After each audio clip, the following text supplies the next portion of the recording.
পৈতৃক সম্পত্তি আপনার অন্য ওয়ারিশরা আপনার অংশ বুঝিয়ে দিচ্ছে না, বহুবার চাওয়ার পরও আপনাকে দিচ্ছে না। সেক্ষেত্রে আপনি কি করবেন? সেই ক্ষেত্রে আপনি সবার সাথে, সব অংশীদারদের সাথে বসার চেষ্টা করবেন যেন আপনার অংশটা বুঝিয়ে দেয়। যদি তারপরও না দেয় তাহলে বিজ্ঞ আইনজীবীর মাধ্যমে আপনি 15 দিনের বা 30 দিনের একটা লিগেল নোটিশ দিবেন যে আপনার অংশ যদি আপনাকে বোঝায় না দেওয়া হয় তাহলে আপনি আইনের আশ্রয় নেবেন।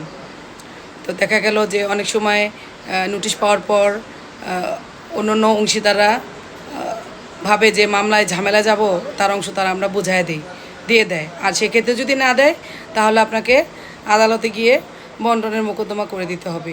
তাহলে আপনি আপনার প্রাপ্য অংশ বুঝে পাবেন। যে কোনো জিনিসেরই তো সময় লাগে। আপনি যদি উদ্যোগ না গ্রহণ করেন তাহলে তো আপনার পরবর্তীতে আবার সেই পুনরায় নতুন করে উদ্যোগ নিতে হবে। মামলায় তো সময় লাগবেই, কিন্তু আপনি তো আর বসে থাকতে পারবেন না, আপনাকে তো আগাতেই হবে অংশ বুঝা পাইতে হলে।